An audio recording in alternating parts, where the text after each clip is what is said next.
Thank you, everyone, and welcome to this RBMO live session on I3. My name is Mina Alikani, and I have the pleasure of co-hosting this session with Professor Juan García-Velasco, a co-editor-in-chief of Reproductive Biomedicine Online.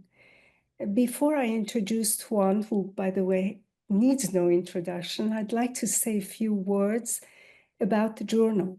RBMO is, at least in my opinion and in the opinion of many, one of the most progressive and forward-looking journals in our field, which is really a character that was first instilled by Bob Edwards, who founded the journal. This is reflected in the type of papers that we publish and promote through sessions like this. We make significant efforts to help our authors improve and refine their work, and we showcase and recognize them in many different ways. Editor's choice papers, hot topic papers, a monthly newsletter, RBMO Insights that presents an in-depth look at articles in the talking points section, and of course, these RBMO live webinars on I3 all promote our authors and their work. And then a major recognition comes each year with our Robert G. Edwards Prize Paper Award, and we're very pleased to feature the winners of this year's award in this session. Now, a very brief introduction for my co-host, Professor Juan García-Velasco, although, as I said, he needs no introduction. His full bio is available on the I3 website if you are interested in reading more. Juan is the Medical Director of EVRMA, Chief Scientific Officer of EVRMA Global, Professor of Obstetrics and Gynecology at Madrid University, and a co-editor-in-chief of RBMO. It's a pleasure to co-host this session with you, Juan. And thank you so much, Mina. It's a true pleasure to be here with you today in this very interesting session. And I know all of you know Mina. She's extremely well known all over the world. Just as a brief introduction, Mina, as you know, is a board certified high complexity lab director in assisted human reproduction. She has many years of experience in the field and consults on several IVF technological companies where she's an expert. She's an editor of RBM Online, and since 2022, she has served also as the president of Alpha, Scientists in Reproductive Medicine Society. So without further ado, I'd like to introduce our first speaker, and it's my pleasure to introduce Professor Sandro Esteves. He's the lead author of our Robert Edwards Prize-winning paper. Dr. Sandro Esteves is a leading reproductive urologist specializing in male infertility and its intersection with ART. He's the founder and medical director of APHRODITE, a pioneering fertility center in Campinas, Brazil, and holds academic positions at the University of Campinas, Unicamp, and also in Denmark at Aarhus University. With over 25 years of clinical and research experience, Dr. Esteves is known for his work on sperm DNA fragmentation, semen analysis, and testicular dysfunction. He is the lead author of the APHRODITE criteria, a system guiding personalized hormonal treatment for men with fertility challenges. Dr. Esteves has published more than 350 scientific papers, is among the top 1% of global researchers, and is a founding member of the Poseidon Group, which developed new criteria for low prognosis ART patients. He serves on editorial boards for top journals in reproductive medicine and urology, and plays an active role in shaping global fertility guidelines through his leadership roles with the Brazilian Society of Human Reproduction and the WHO. Professor Sandro Esteves will present us the APHRODITE criteria addressing male patients with hypogonadism and or infertility owing to altered idiopathic testicular function. Sandro, floor is yours. So thank you very much, Juan, for this very kind introduction. Also, many thanks to RBMO, its editors, for this invitation. I'm absolutely delighted to be here with all of you today to discuss male infertility. And from my side, I will provide you with a summary of our paper on the APHRODITE criteria for male infertility management. So here, my general disclosures. So this is our paper in which we propose a new classification system, what we call APHRODITE criteria, to identify infertile men who can benefit from hormonal therapy. So APHRODITE is an acronym for addressing male patients with hypogonadism and or infertility owing to altered idiopathic testicular function. So in brief, this system was developed through a collaboration of experts from 6 countries, as you can see in this slide. We had Peter Humayden and Niels Johansen from Denmark, Alan Pacey and Chris Barrett from the UK, Professor Lynn Antonio from Belgium, Herman Berri from Germany, and from Italy, Filippo Baldi, Carlo Alvidi, Manuela Simoni, and Daniele Sen. These are all, figures, important figures in the field of male infertility and reproductive medicine as a whole.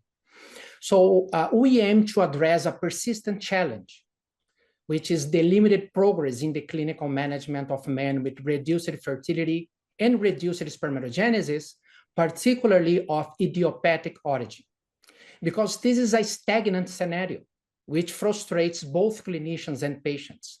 So we as a group believe that the new APHRODITE criteria can provide urgently needed system to identify and characterize infertility in men seeking paternity and who are also potential candidates for hormonal treatment, particularly using gonadotropins.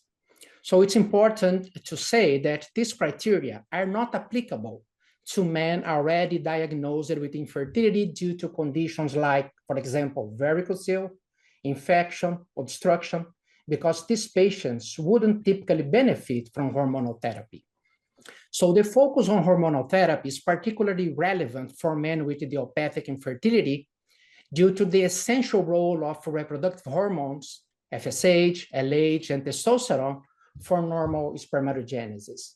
So it's common knowledge that deficits in the production or action of FSH and LH result in reduced spermatogenesis. Let's take hypogonadism, for example, which is characterized by low gonadal function, which is so common in males with infertility. So if we take, for example, the Leydig cells, these cells don't produce enough testosterone in men with hypogonadism, even when the LH levels are normal when we measure in the peripheric blood. So adequate levels of intratesticular testosterone in combination with FSH are essential for sperm development and maturation. But in men with hypogonadism, these levels are abnormal, resulting in reduced spermatogenesis. So hypogonadism has many possible causes, but in a large proportion of cases, we can't pinpoint a clear cause, in which case we call it idiopathic hypogonadism. So the name Aphrodite comes from the ancient Greek mythology. Aphrodite was the goddess of fertility, male sexuality, and procreation. So she was considered the counterpart of Poseidon, a god believed to influence female fertility. Interestingly, Poseidon has also made his way into modern medical terminology. A few years ago, a group that I participated, several of which also participate in the APHRODITE criteria, developed the Poseidon criteria, an acronym for a classification system designed for low prognosis women undergoing ART. So now in the world of infertility, Aphrodite and Poseidon serve as counterparts, Poseidon for female infertility and Aphrodite for male infertility. So the APHRODITE criteria have 2 key objectives. First, enhancing semen quality and or quantity for patients aiming for natural conception. And secondly, enhancing semen quantity and or quality to help make ART treatment more successful.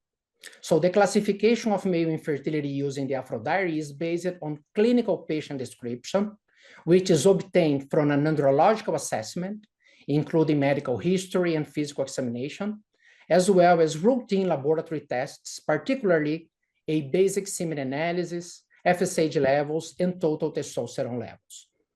So for semen analysis, the WHO framework and reference ranges are applied, and patients are classified as having normal or altered semen analysis parameters, including azoospermia.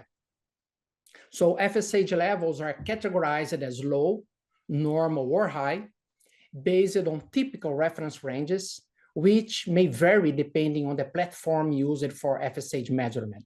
But for most of us, the normal range is from 1.5 to 12 international units per liter. Now, when it comes to testosterone levels, patients are categorized as having either normal or reduced levels, relying on cutoff values outlined in most relevant guidelines. One particularly critical threshold is set at 350 nanograms per deciliter, which is equivalent to 12 nanomoles per liter, which serves as the most consensual thresholds for identifying patients with what we call biochemical hypogonadism. So eligible patients are classified into one of 5 groups based on the andrological assessment and lab parameters, and recommendations for unified clinical management using gonadotropin therapy are provided. So let's have a look into more detail on each group. So in group 1, we are looking at patients with congenital or acquired hypogonadotropic hypogonadism. These patients have a severe hormonal disorder caused by deficient gonadotropin production or action, which prevents their testicles from producing enough sperm and testosterone. They typically exhibit very low FSH and LH levels, hypogonadism, and azoospermia. But here is the silver lining. Gonadotropin replacement therapy using HCG alone or combined with FSH can work wonders for most individuals in APHRODITE group 1, and it can revive spermatogenesis. So with the right treatment, these patients stand a solid chance of becoming fathers. Now moving on to APHRODITE group 2, here we are primarily looking at a category of patients with idiopathic oligozoospermia and also a specific case of normogonadotropic, eugonadal, idiopathic, non-obstructive azoospermia. Just to refresh, patients with idiopathic male infertility have abnormal semen analysis, but lack a history of diseases affecting fertility. And additionally, their physical examination and lab results are mostly unremarkable. These patients are believed to have functional hypogonadism caused by reduced gonadotropin action, even though the FSH, LH serum levels seem normal. So APHRODITE group 3 is a variation of group 2. Patients showcase abnormal semen analysis parameters and normal FSH levels, just like group 2. The difference is that this group exhibits reduced testosterone levels, indicating biochemical hypogonadism. So we have research suggesting that FSH therapy can enhance semen parameters and boost pregnancy rates in men with idiopathic oligozoospermia, like those patients fitting APHRODITE groups 2 and 3. So while in group 2, clinicians can consider FSH monotherapy to improve sperm concentration and pregnancy rates, co-administration of HCG and FSH may offer additional benefit in group 3 because these patients have low serum testosterone. Now, moving on to APHRODITE group 4, this category primarily includes patients with non-obstructive azoospermia, displaying elevated FSH levels and reduced or compensated testosterone levels, which indicates hypergonadotropic hypogonadism. These patients have very low testicular reserve, making them the most difficult patients to treat, like we have, for example, Poseidon group 4 patients. So in fact, these patients, the main treatment is sperm extraction surgery. However, sperm retrieval outcomes remain suboptimal in patients with non-obstructive azoospermia in general. So one key challenge is that these patients often have varying degrees of Leydig cell insufficiency, which coexists with spermatogenic failure. In this scenario, the question is, could hormonal stimulation improve sperm retrieval rates? Well, there's data suggesting that for men with non-obstructive azoospermia, hormonal stimulation before the sperm retrieval may help. However, there is significant patient heterogeneity across, several studies. These studies are mostly observational, making it difficult to draw firm conclusions.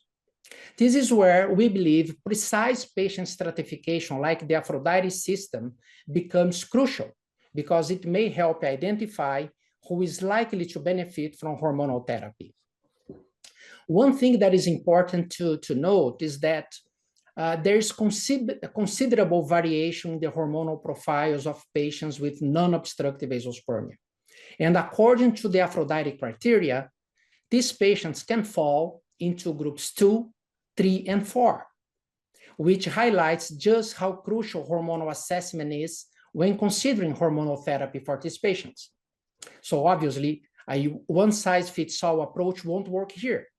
So understanding where a patient fits hormonally is very important to determining whether hormonal stimulation might improve their chances of sperm retrieval. So our recent study, including over 700 patients with non-obstructive azoospermia, found that 8 out of every 10 patients with non-obstructive azoospermia had testosterone levels below 350 nanograms per deciliter, meaning they meet the criteria for biochemical hypogonadism. So according to the APHRODITE criteria, most of these patients fall into groups 3 and 4, and this suggests that a large proportion of patients with non-obstructive azoospermia could be potential candidates for hormonal therapy with the aim of boosting intratesticular testosterone production. So this matters because in our study, as well as in others, sperm retrieval rates were significantly lower in patients with low testosterone than those with normal levels. So what if we could change that by using hormonal therapy? We have looked into that. In another recent study, we explored the role of HCG in boosting testosterone production in men with non-obstructive azoospermia and biochemical hypogonadism. So in this study, we included over 600 patients, with about half of them receiving HCG therapy for about 4 to 5 months before the sperm retrieval, either alone, HCG either alone or in combination with FSH. So we found that pre-sperm retrieval hormonal therapy was the strongest predictor of success with microdissection testicular sperm extraction, which was the technique we used to harvest sperm from these patients with non-obstructive azoospermia. And in fact, sperm retrieval rates were significantly higher in patients who received hormonal treatment compared to those who did not. Then, when we split our cohort of hypogonadal non-obstructive azoospermic males according to the APHRODITE criteria, we found that group 3 patients were those who benefited the most from the hormonal therapy. So what does this tell us? For patients with low testosterone, but still normal FSH levels, boosting endogenous testosterone with HCG therapy may help stimulate spermatogenesis and improve their chance of sperm retrieval. So let me now wrap up with APHRODITE group 5. This group comprises patients with unexplained infertility. These patients present a unique challenge because semen analysis, hormonal levels, and physical examination are normal. Their partners' evaluations are also unremarkable, yet they remain infertile for reasons we don't fully understand. So here, the idea of employing FSH to stimulate spermatogenesis in this group of patients particularly is based on the fact that in primates, spermatogenesis doesn't run at its highest capacity, and extra FSH may be able to stimulate spermatogenesis beyond its baseline. Obviously, we need much more research to determine whether FSH stimulation is truly beneficial for men with unexplained infertility. But one thing we do know is that higher sperm counts are linked to a shorter time to natural conception. And very interestingly, the values associated with shortened time to conception are far above the lower normal limits as per the WHO semen analysis reference values, as you can see here in this slide. This is the 50th percentile according to the WHO. This is where we achieve the plateau according to this study, shortening time to conception. It's much higher than the threshold set by the WHO. So this provides a theoretical rationale for considering FSH therapy as a way to enhance spermatogenesis, potentially improving fertility outcomes in these patients. So in a nutshell, the APHRODITE criteria provides a clear, structured way to stratify patients, improving communication and guiding target treatments. And we hope that the adoption of the APHRODITE criteria will support more personalized care, facilitate research, and enable the comparison of outcomes across groups. And importantly, this system also opens the doors to future discoveries, whether it's new therapies or a deeper understanding of male infertility. We are very excited about the future and the possibilities this approach brings for advancing male infertility treatment and research. And we are very proud of the impact this work is already making and honored that it was recognized with the 2024 Robert Edwards Prize Paper Award. So on behalf of our authors, I want to thank the editors of RBMO for the award and the opportunity to present the APHRODITE criteria here today. Thank you very much. Thank you so much, Sandro, for this very clear explanation, and congratulations for the award. I think it's well-deserved because I fully agree with you. I'm a gynecologist, and as a clinician, sometimes we just jump over the male factor with ICSI or whatever is needed without paying much attention. We will have plenty of time after the second lecture, but I would like just to clarify this classification, the APHRODITE, is mainly to do a better diagnosis of men with idiopathic infertility that may benefit from hormonal treatment. Is that correct? We are trying to change the mindset, Juan, because what you guys are doing in female infertility, and especially ovarian stimulation, for so long, is actually boosting the potential of the ovaries to bring eggs without actually paying a lot of attention in etiology. Obviously, etiology is important. You have a PCOS patient, you tailor your hormonal stimulation, but what you are ultimately willing to achieve is enough and healthy eggs to make IVF successful.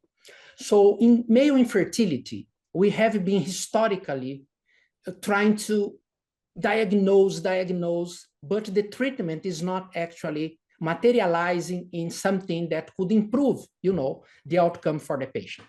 So we believe, obviously, diagnosis is important because if I make an andrological evaluation, I will rule out some patients from APHRODITE because these patients have very well recognized etiology.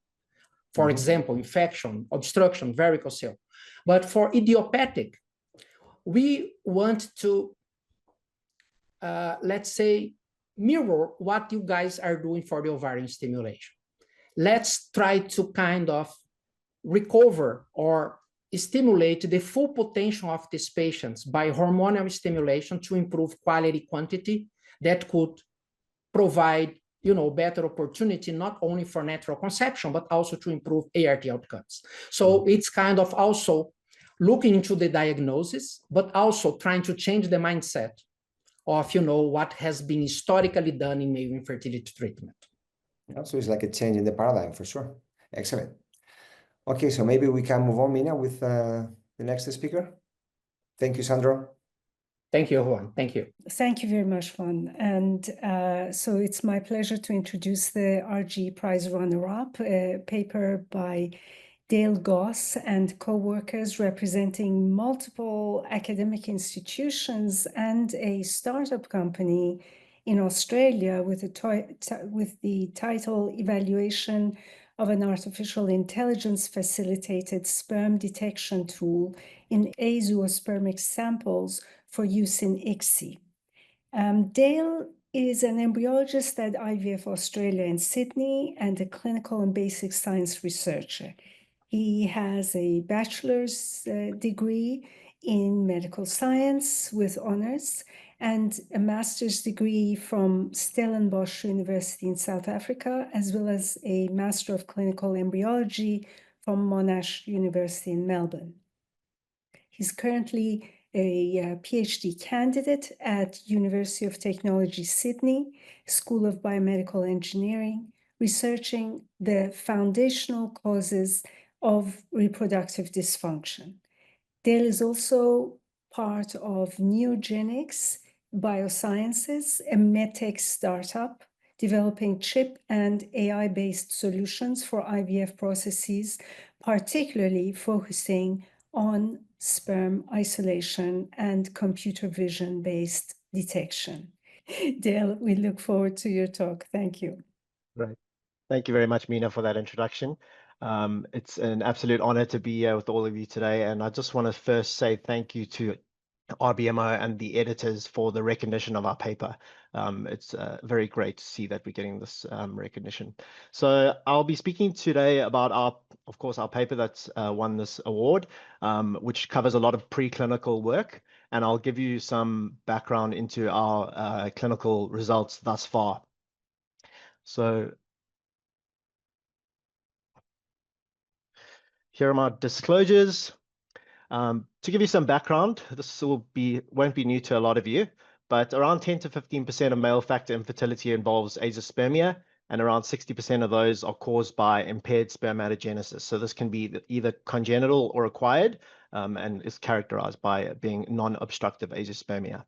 The main treatment approaches, of course, we all know this, extended sperm search of tissue or semen, followed by ICSI if we find sperm, and adjunct therapy. So these are often the only route to having biological children for these patients, and it places considerable physical and emotional strain on these patients. It's extremely invasive in the surgical aspect, and many of these patients don't have the option to access donors or sperm donors or to adopt children. So they consider this terminal infertility. So the time-intensive sperm searches are not only a strain on the patients, but also on the clinics and the laboratories to support these treatments. And I'll show you here quickly is a typical workflow for sperm retrieval surgically in azoospermic patients. So we begin with testicular surgery where a biopsy is taken, the tissue is processed, washed to concentrate the sample. The sample is then plated onto dishes for searching. And then the sperm search process can take up to 6 hours. We've heard people saying that they go overnight. So 12 hours, multiple staff performing these searches. If we're able to actually find sperm, then we inject the eggs with ICSI. Here's just the kind of a complex sample showing you what it really looks like going through the search process. It's really a needle in a haystack scenario. It's a very difficult process for the lab, as I mentioned. It takes hours of searching, which induces fatigue and, of course, then inaccuracy in the search process, which means missing sperm, which is catastrophic. The experience or the stamina of the operator affects our chances of actually finding sperm. So it's a very subjective and operator-dependent process. The quality of the samples received from the surgeon and then the preparation process in the lab also influences the complexity of the search. And then the success rates of actually finding sperm, not even considering the downstream embryology outcomes, are around 30 to 60%, depending on the etiology of the azoospermia. So our objectives for this study were to address a clearly unmet clinical need to improve sperm identification in these non-obstructive azoospermia patients and cryptozoospermic semen samples. We felt we are obligated to find the sperm if it's there, even if it's a single sperm in an entire sample. I believe we owe it to the patients to give them that chance at their own biological children. So we wanted to develop and validate a machine learning model that can actually help us in the real-time sperm detection during this laborious sperm search process. And by doing that, we could improve the search efficiency and the consistency in these searches to support a better ICSI workflow and the outcomes of these treatments. So I'll briefly explain how we trained the AI model. We acquired excess testicular tissue samples and semen samples from consenting patients and donors. We then performed imaging to create hundreds of images, which then had thousands and thousands of sperm instances in those images. The images were then augmented to synthetically amplify the size of our data set with spectrum of contrast and blur and orientation. Those images that we then took and augmented formed our training data set, and we used YOLO V8 model architecture to create a model capable of training the images we took. So you'll recognize YOLO V8. It's an approach similar to what's used in self-driving cars and traffic monitoring, as you can see here. We used 85% of those images to train and teach the model to detect sperm, and then the remaining 15% were used then to validate for pre-testing to see if the model was performant and had sufficient recall and precision. So I'll go into those metrics later. And then once we were comfortable with the performance of the model, we were then moving on to our testing phase, which is in the paper. I just wanted to give you kind of the background on the challenges that we actually have to face when we're doing this training process. So training a model to do sperm identification. You can see here there's a picture of a fairly nice looking sperm or normal looking sperm. We have to create a model that can address the differences in what we would normally see in a real-time scenario in different types of microscopes as well. So we created an image pipeline which considers all these factors. So firstly, illumination conditions. So the brightness and the contrast spectrum that you would see in different scenarios might not look very different to the naked eye down the microscope, but at the pixel level, which the AI is using, it can have an exponential effect.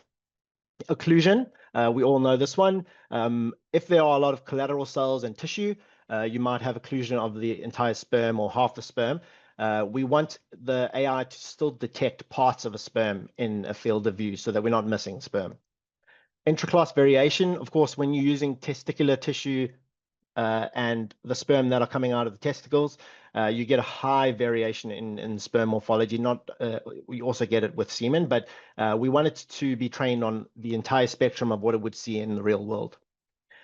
Deformation, of course, it goes kind of back to intraclass variation, but when you have deformation in the sperm structure, we still need the AI to be able to recognize that it is a sperm, even if there's a bent tail or a bent head and curled up tails. Cluttered or textured backgrounds, we wanted to give it kind of robustness for the spectrum of different complexities of collateral cells you would normally see in a sample. So very dirty cells that have a lot of red blood cells or white blood cells versus much cleaner cells. Semen versus tissue, we wanted to create a very broad spectrum of the data set. And then viewpoint variation. So if a sperm is, although we are searching at 2D down the microscope, if a sperm is orientated in a way that it doesn't exactly look like a sperm, we need to make sure that the AI will still detect it. So this is why we created this training data pipeline that we could actually make the model performant and robust. And these are just some examples of kind of the variation that we would see. And this pertains a lot to the color and other factors such as the brightness. So our first prototype after we'd done the training was ready for testing, and you can see the basic setup here. This is similar to what the clinic deployment setup would look like. So you have a monitor connected to the PC that has a graphics processing unit on it that can run the AI model, a 4K microscope camera connected to the microscope that provides the live feed, a sample dish on your ICSI microscope that you obviously are searching through.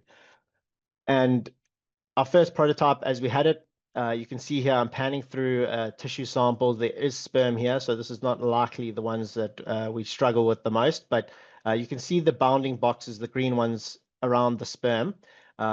We had in this case, we had a kind of spectrum of confidence. So closer to green is more confident, and closer to red is less confident that it's a sperm there. And you can see as I'm panning through, the AI is instantly detecting the sperm in the field of view. So to test the utility of the AI model, we had two testing scenarios. Firstly, what we had to do was to acquire excess tissue samples from consenting in-treatment patients as our formulated background. The first scenario was on still images, where we took the AI by itself versus an embryologist by themselves and compared metrics on searching.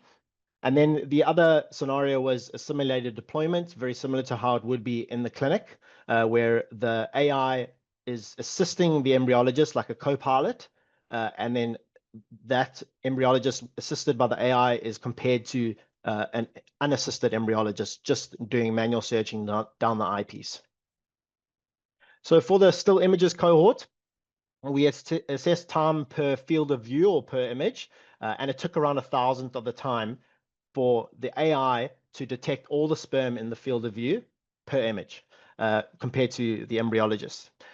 The recall, which basically means, did you miss any? So the percentage of true sperm correctly detected. Recall reduces when you have false negatives or missed sperm, which are obviously very consequential and catastrophic. We don't want to be missing any sperm.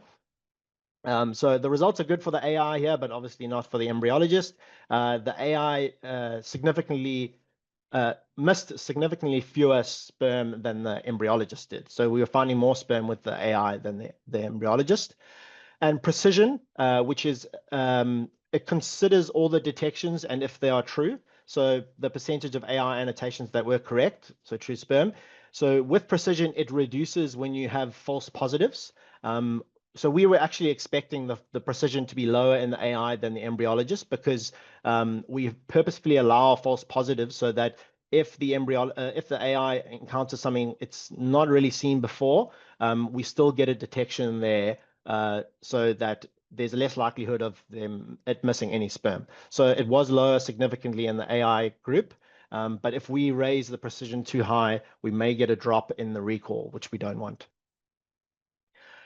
So the preclinical, so the simulated deployment, this is the basic setup of how we did the dishes. So you can see the vertical strips are where we would put the sample, and those are droplets. You can ignore the circular droplets that normally where eggs would be put.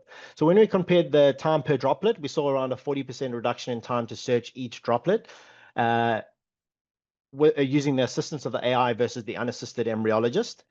And then when we looked at the sperm found per droplet, we saw consistently we were getting a few more sperm in the group where the embryologist was assisted by the AI, but this wasn't significant when we did the statistics. And of course, we published this in our paper.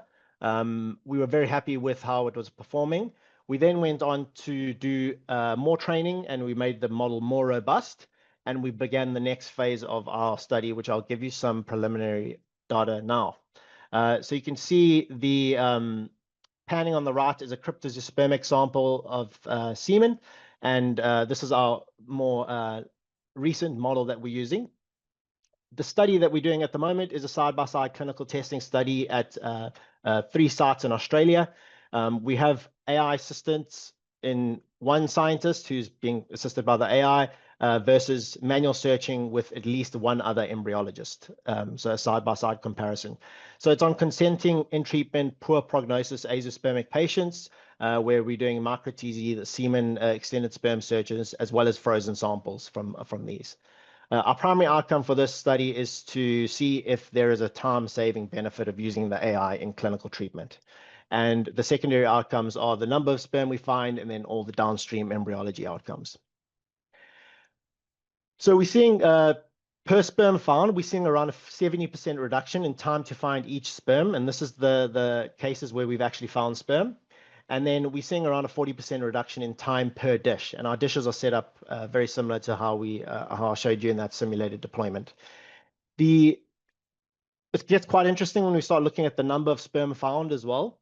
In the AI group, we're seeing around 113% increase in sperm found per patient with the use of the AI. And we finding around 50% increase in the number of sperm found per dish. So that 113% is kind of taking into account that we're doing more dishes in a shorter period of time with the AI, but we're also finding more sperm, which can infer that we are missing fewer sperm than what an embryologist would miss during these searches. So this doesn't really paint the whole picture, of course, this data, but I just wanted to give you a quick anecdote in the form of a case study we did last year, part of this study. We had a micro-TZ sperm search with using the AI, obviously side by side in the study, of an AZFC patient. So the male was AZFCY deletion, he's 30 years old, and his partner was presumed fertile, also 30 years old. It was their first cycle, and they're considering a donor sperm, of course, as they've been advised by their doctor. And we had the micro-TZ surgery on the day of oocyte collection. We collected 25 oocytes, 24 of them were mature, and one of them was immature. We had 3 scientists searching the tissue for 3.5 hours, where we had 1 scientist using the AI who found 13 twitching sperm, and we had 2 unassisted scientists who found 2 twitching and 1 immotile sperm, which we actually never ended up using. We injected the 15 oocytes and 9 were frozen, and we got 2 nice blastocysts from that AI cohort, and 1 was transferred, and we had a healthy baby born in January this year, which turned out very nicely for the patients. But this was a case of pure numbers. We were able to get more sperm, hence we were able to then inject more eggs, and we had higher chance of getting embryos from this cohort. So some key outcomes and the future directions of this research. We believe the AI model has the potential to enhance the care for men with azoospermia by improving sperm identification in these very complex samples. So these men have a very hard time, and we feel the technology just hasn't caught up to address this plight. So we need a more effective and a quicker way to address these cases so that the labs can handle them. It detects sperm around 70% faster than an unassisted embryologist, and that then reduces the searching time as well as the working load on the lab. So Sperm Search AI, which is the product we've developed from this, is now a plug-and-play research use only application, and it's compatible with standard ICSI microscopes, and we provide cameras, and it's part of the workstation. So we've thus deployed in 10 clinics and 5 countries so far. We continue to refine the system and grow the training data set, and we want to improve the model's performance and adding additional features along the way. But I'll leave you with this one, which is that we think that basic science still has a very large role to play in the development of better IVF treatment in the current day, and I think we need to keep pushing to support that. So the team so far is obviously growing. I just want to thank everyone from the Neogenics Biosciences team who've worked very hard on this, and all of our clinical collaborators, specifically the Virtus network, IVF Australia, Melbourne IVF, and Queensland Fertility Group clinics, and all the doctors that have been very supportive thus far. Thank you very much for listening. Thank you so much, Dale. This is fascinating and truly an area where we as embryologists need help, and the kind of help that you presented here. I have a lot of questions, but the first one I wanted to ask you is, does the AI take motility into consideration at all, or is it just morphology and in other words, the presence of sperm regardless of motility? Yeah, at this stage, the co-pilot searching model that we have isn't grading or assessing the sperm in any other way than pure detection. We haven't put in motility tracking yet because we want it to, well, mostly because the sperm that we're looking for are not likely to be highly motile, and once they are highly motile, the searching process is, you don't actually need, it's not as hard to detect a swimming sperm than it is to detect an immotile sperm sitting on the corner. So at the current state of the AI is that we're not grading the motility or tracking the motility, but it will identify swimming sperm. So if you go into a field of view and there's a sperm swimming, as long as it's in focus, it'll detect that sperm. Yeah. Right, right. So I was Yeah. more thinking about test samples where we're looking for sperm, not with progressive motility, but at least Yes, twitching, twitching. Yeah, right? yeah. So that's, yeah, we're So working on that at the moment. we have Yeah, a because we spend preference so for- much time staring at a Yeah. sperm, trying to figure out if it's twitching. Yeah. So Exactly. yeah, Exactly. it's Exactly. it's in our we're actually busy with it at the moment in that, yeah, discerning between Browning in motion and just actual tail beating, definitely a priority. So that'll be very helpful to have it. But at the moment, it's not included right now. That would be an amazing addition because, you Yeah. know, of course, everyone has a preference to inject at least twitching sperm because it Yeah. has fluid viability, and we can't tell the difference between viable and non-viable sperm except for that twitching and motility. So I Yeah. think that would be an amazing feature Agreed. to add in the future. Juan, should we open the floor to Q&A and invite Sandro as well? Yeah, I think let's bring Sandro and maybe we can start asking, because there are plenty of questions from the audience. Yes. So let's wait for Sandro. Oh, here he is. Okay.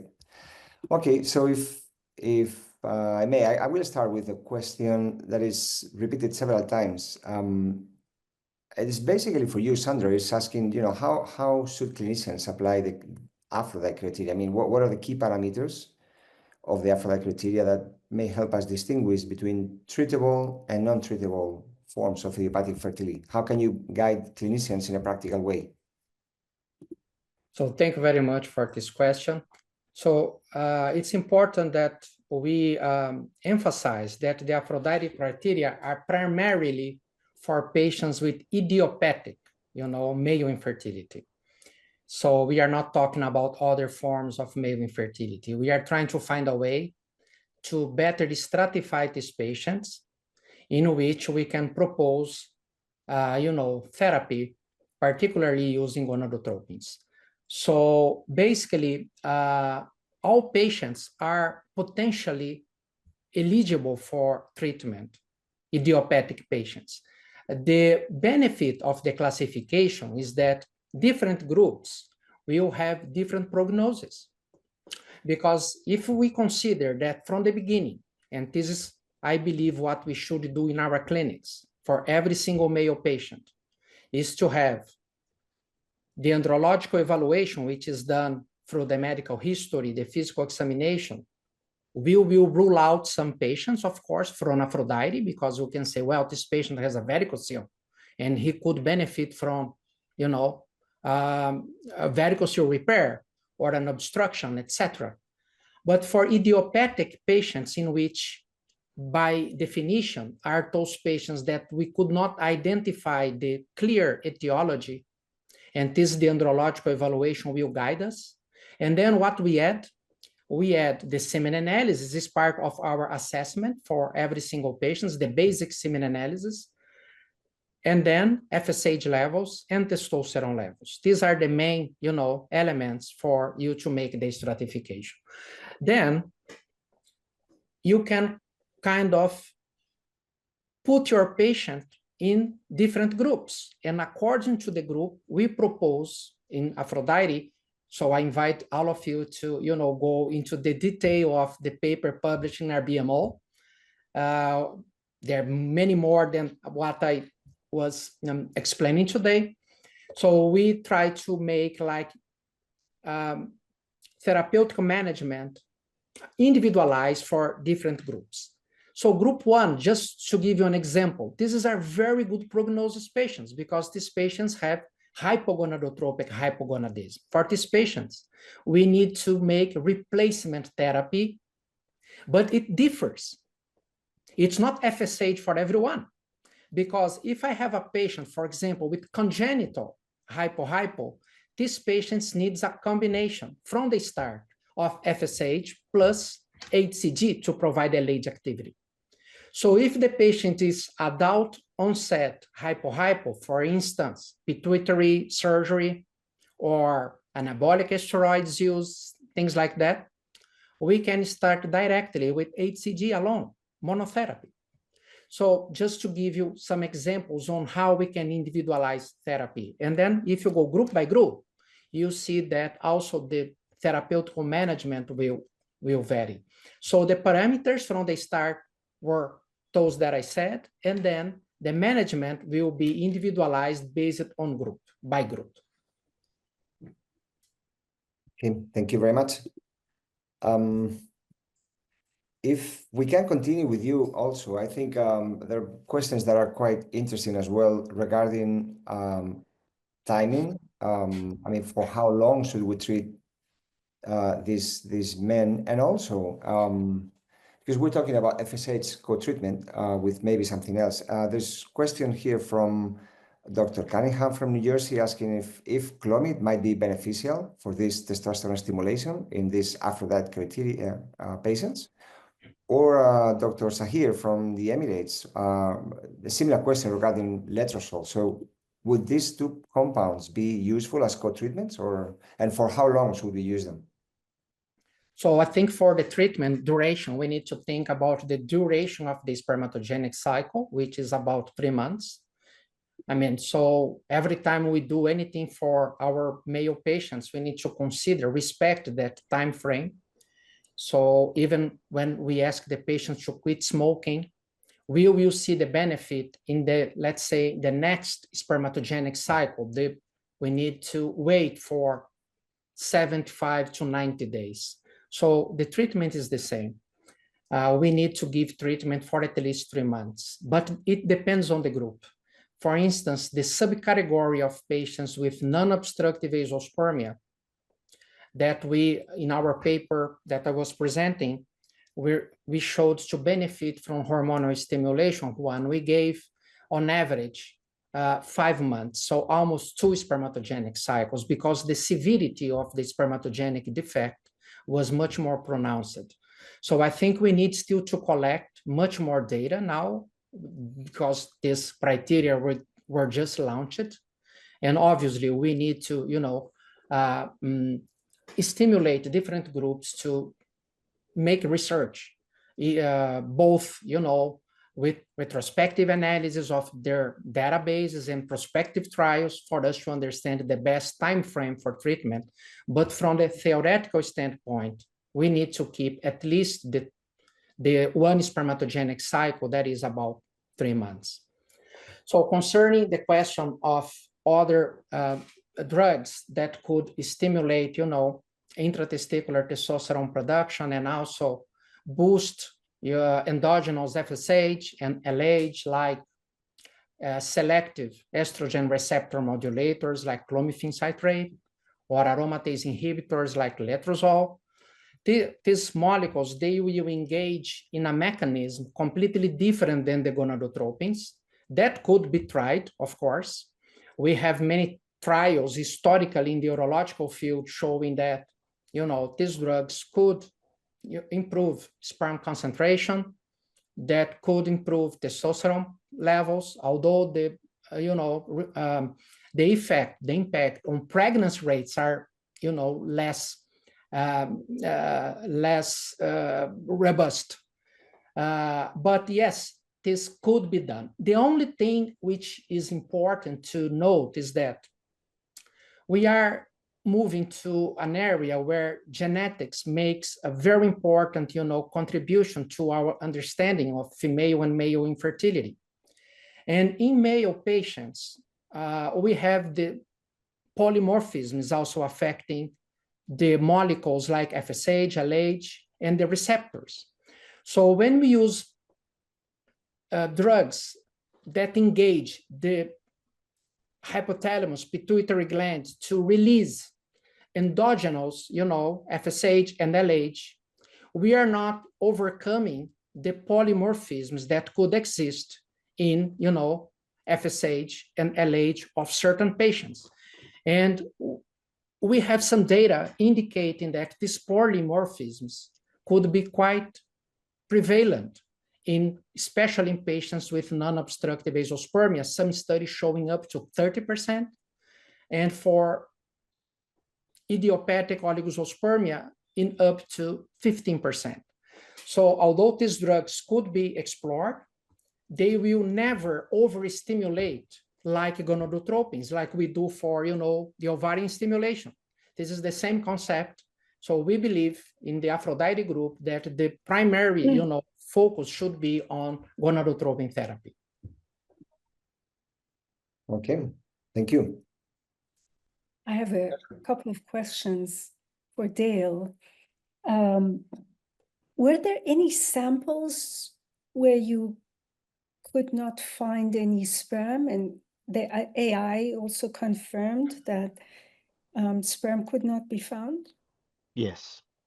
So in the current clinical testing at the moment, we had obviously the confirmation of absence of sperm completely in the sample, where we give up and we stop searching, where the AI is obviously confirming that.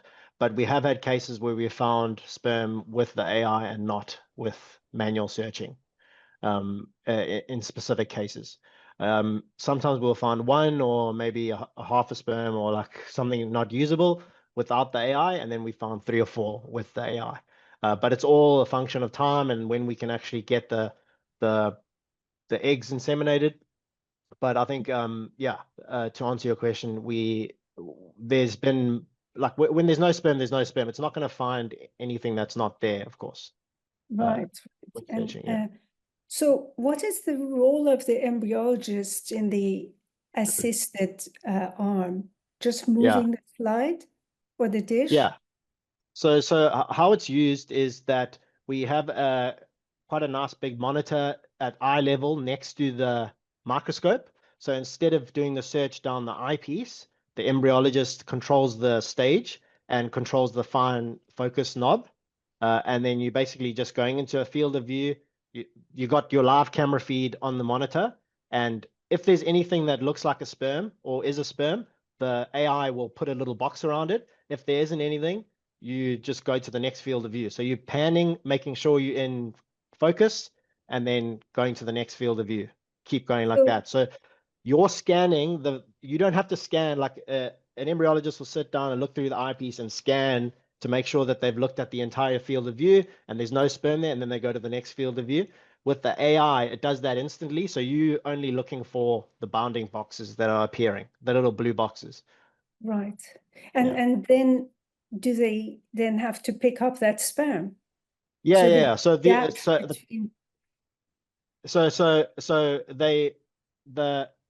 You have your needle, there ready to go, and you're just using the monitor instead of the eyepiece. And as soon as you find a sperm, you just pick it up and you use it. You put it in an isolation drop, and you can use it for inseminating later on.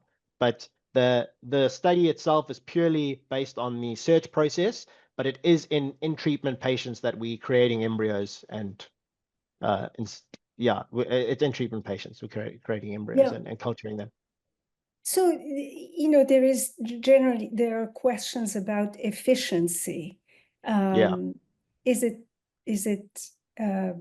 Have you demonstrated that it's more efficient in identifying sperm, especially in those very difficult to manage samples where, you scan 15 fields and you may not find a single sperm, and it's frustrating, and it'll go on and on.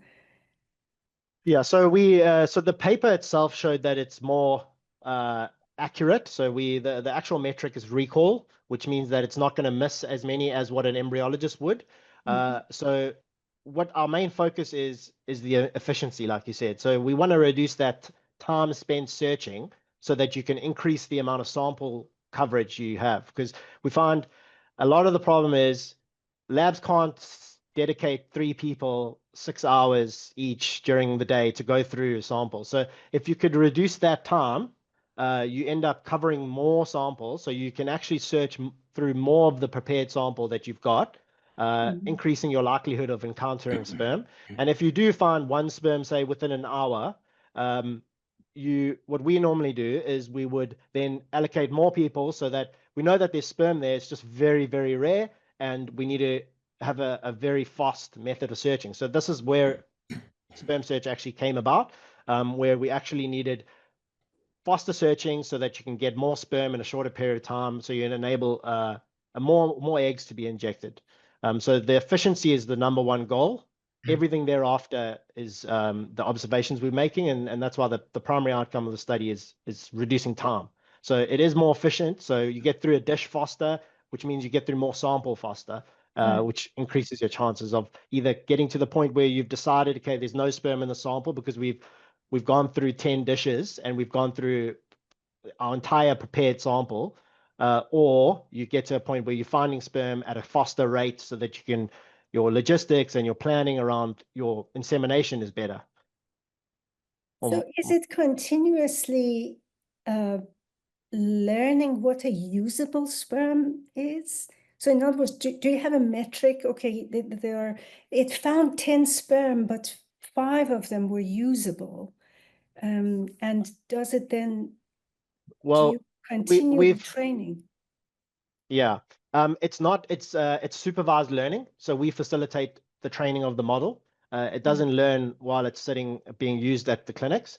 It has to be done on an active basis. But the usability of the sperm is a tricky one, because if we find 5 sperm and they all look terrible, and you put them with pentoxifillin or sperm mobile, and you find that 3 of those are twitching or swimming alive, and then those would be usable because those are the only ones we have access to.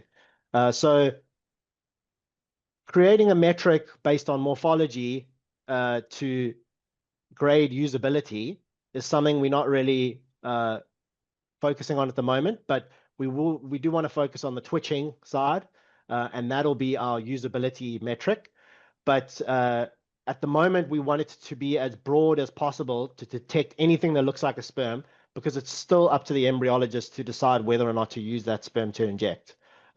We just getting the embryologist to that point where they find the sperm much faster, which is the useful use case at the moment. Yeah. Juan, would you like to? Yeah, if we can continue, I love this topic. I think I have a couple of questions here that I would ask myself, to be honest. One of them is if this technology may work in all labs. I mean, do you need fancy equipment like, sometimes really expensive, like time lapse, or is this something that any lab could implement? And the second question is, if in the future we are moving into automation, could this sperm selection and identification and isolation could be automated somehow? Yeah. So yeah, this is what I'll be presenting. So to answer your first question, yes, it's there's 2 things that are hardware requirements. So firstly, we do local processing. The AI processes locally, so it needs a graphics card, so like the gaming graphics card. So we've been suggesting gaming laptops that can actually handle the processing, but people can put a graphics unit in the computer that they have connected to their microscope, and a camera. So it has to be a high quality camera, and it's not like $10,000 very, very fancy cameras. It's just something that can handle a high quality image feeding straight into the AI, because the AI is using that image and it needs to have a high quality image to do those detections on. And that's it. That's how we set it up. There's a little lens adapter that kind of adjusts the field of view so that you get more field of view to basically cover more of your dish. But that's a smaller cost. So yeah, it's a plug and play. It works in labs. There's a bit of calibration that needs to be done, but fairly straightforward. And as far as the automation goes, yeah, this is our goal. Like, we want to have something that ideally, I'm sure all embryologists will agree with me, you can put the dish down and walk away, and then you come back 5 minutes later and it's done a mapping of the whole dish, and you know if there's sperm in there or not, and you can do the double witnessing or double detection and confirm all these bounding boxes where detected. These are not sperm or are sperm. Next dish, or let's go and start picking the dishes up. And then over and above that, you have an automated system with robotics that can actually pick up the sperm and isolate them. But I think it gets a bit more complicated when you have very fibrous or dirty samples where a needle it takes a lot of finesse to not block a needle when you're picking up these sperm out of these very dirty tissues. So I think The human element might still be required in the isolation process, but the searching process itself is something that we can pass on to computer vision, and it can do it very well. This is kind of a low-hanging fruit that AI does very well, is these detections. They've been doing it for a long time, and they're pretty good at it. Thank you. The models. That's the first step for AI to be implemented in the lab, for sure. Yeah. Mina, do you want to continue? Yeah, so there's a question about processing of the specimens. Do you do any kind of enzymatic treatment, like collagenase, for example? Yeah, we don't. We don't here in Australia, but we've trained it, like I showed you those images, we've actually trained it on much more complex samples than that as well. So we've had the entire spectrum, and we also trained it on semen samples. So as far as like having a very dirty background, I always say, if you can't see it, if you had unlimited time, if you can't see the sperm, then the AI won't detect it. Like it can't detect something that's completely occluded or not there. So we say, just make it so that you would be comfortable searching it, and the AI can do that much faster. So as far as extra processing, labs all have their own ways of doing things, but as far as the complexity and kind of how to get sperm out of the tubules, however they prefer doing it, but we try to avoid big tissue clumps, because sperm will stick to those clumps, and we don't want that massive amount of occlusion where only a tiny bit of a tail is there, and the AI might not be as good at detecting that as well, because it's not essentially not looking like a sperm, if a half a tail or a quarter of a tail, but it does still detect half tails. But we try to avoid having big clumps, but most clinics will actually also avoid that as part of their normal processing, to try to simplify the background of the dish. Yeah. Okay, Sandro is still with us, and there are a couple of questions for for Sandro. One of them is about testing. You mentioned that the criteria here are performed basically with sperm analysis, FSH, and testosterone values. Should we forget about estradiol testing in the male? For the classification, we disregard estradiols one. This is important for the panel hormonal, assessment of the male patients. Yes, estradiol levels are important, but not for the classification. However, the clinician could use estradiol levels, especially if the patient's overweight or obese, and then we can have aromatization of testosterone to estradiol. And if we have a patient, let's say that we measure testosterone levels and we identify hypogonadism, biochemical hypogonadism, and then this patient could potentially benefit from adding aromatase inhibitors in the therapeutical regimen. So for the classification, we don't use estradiol levels, but for treatment, I think it's important to consider that. I just give you an example.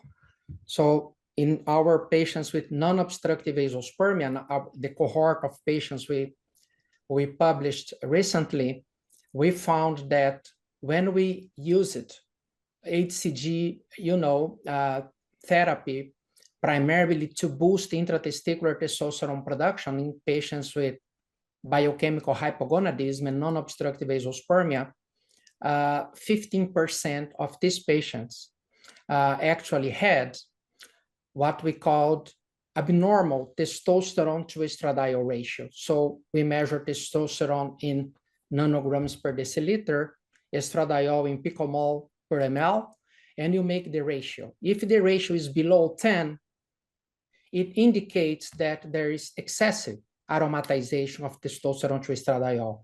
So in our study, we add aromatase inhibitors.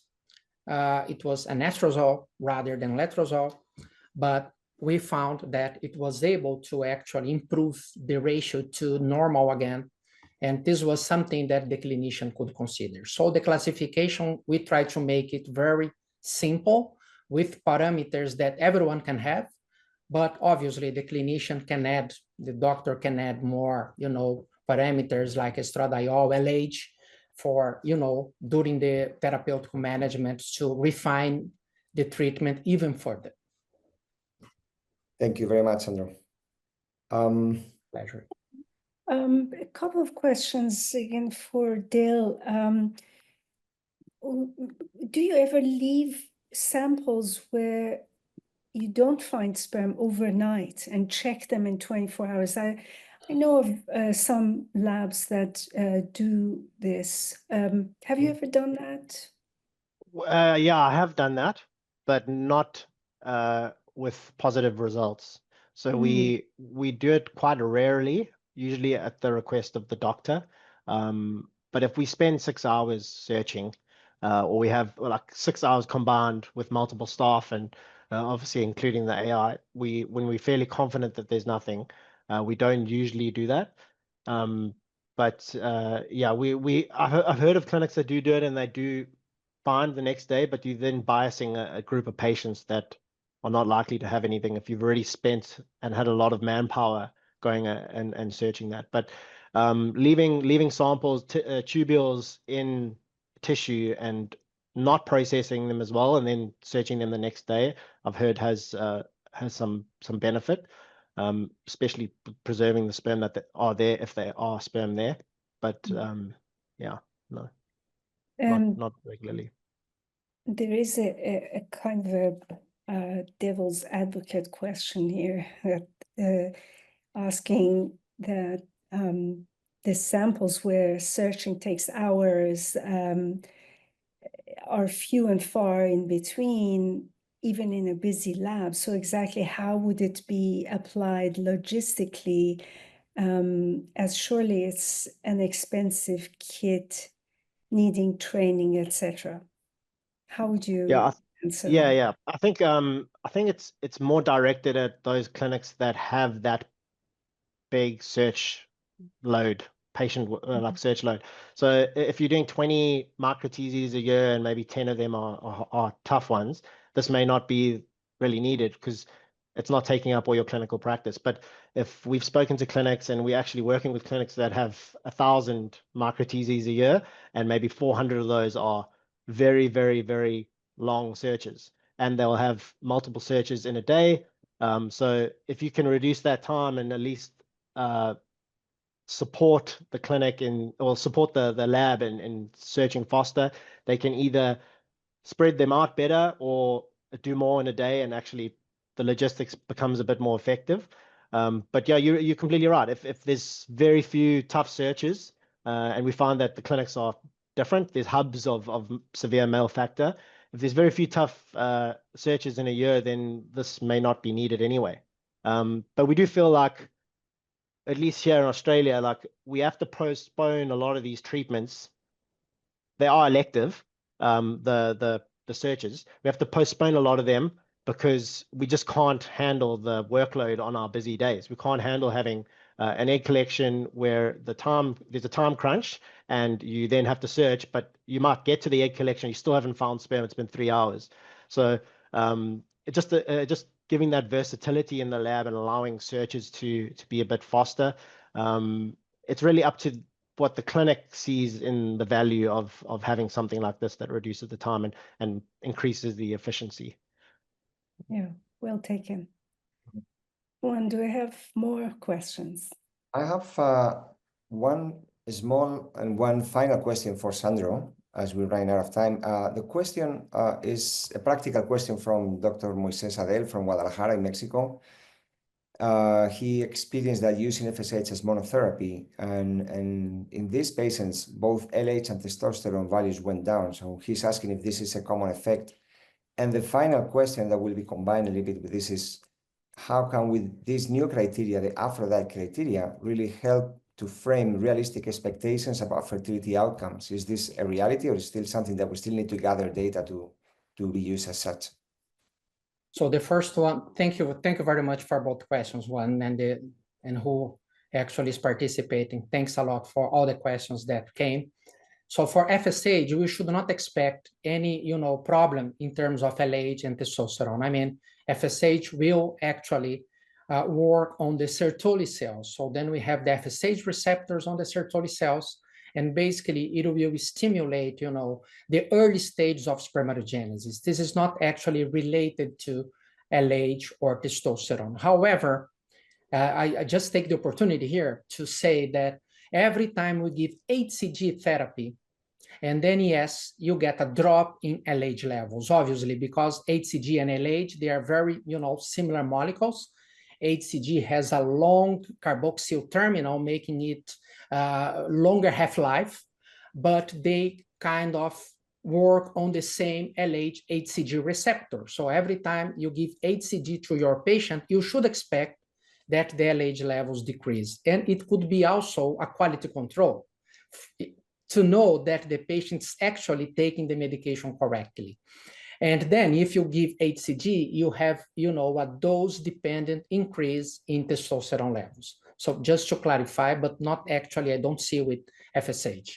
So in terms of APHRODITE, this is just the start point for, better understanding of idiopathic male infertility. We need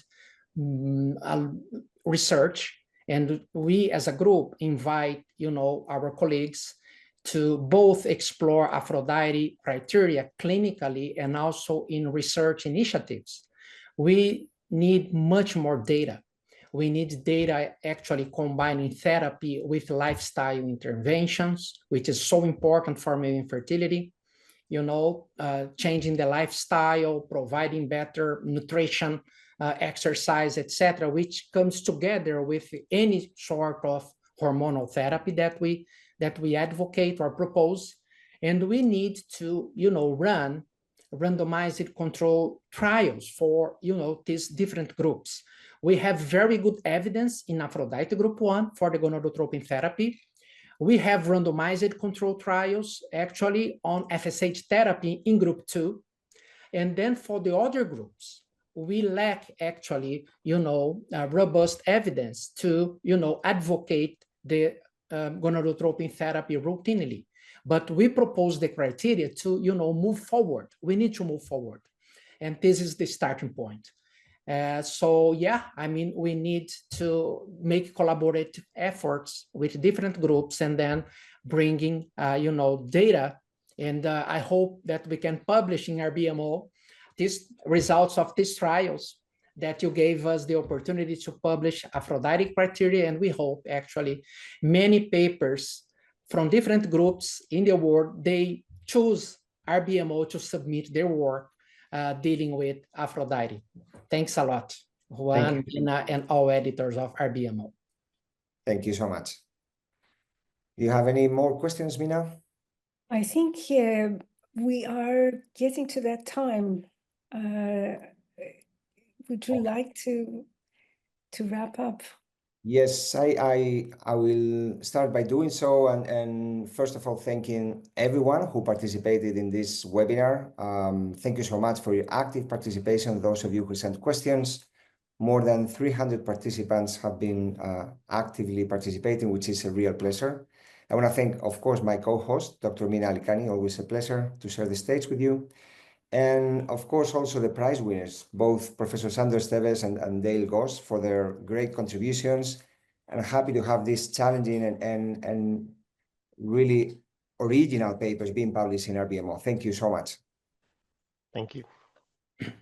Thank you so much, Juan. It's been a everybody. pleasure as well. And in addition to echoing what Juan just said, I'd like to thank and acknowledge the hardworking team from I3, including Jacques Cohen, Peter Nash, Marianne Cervantes, Thomas Elliott, Francesco Farley, Violetta Sora, and Giles Palmer.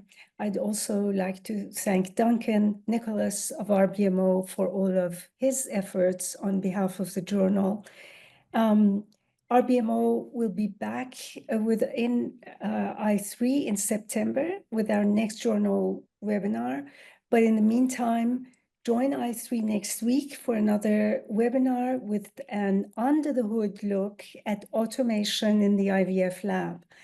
The webinar will be a unique look inside the automated laboratory and the engineering leading to each automated step. We invite all of you to attend.